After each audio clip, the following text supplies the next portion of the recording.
जब आप तीन बहनें होते हो तो आप लोग की पर्सनालिटीज क्या होती है? सबसे पहले बात करते हैं बड़ी बहन की। इसकी तो सब शादी कराना चाहते हैं क्योंकि इसके पीछे दो बहनें और तो हैं।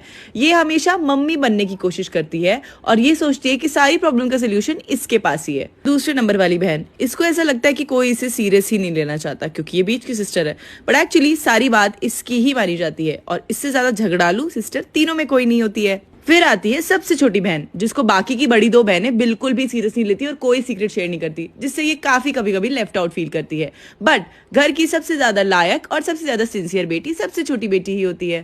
तो फटाफट अपनी बहनों को टैग कर दो।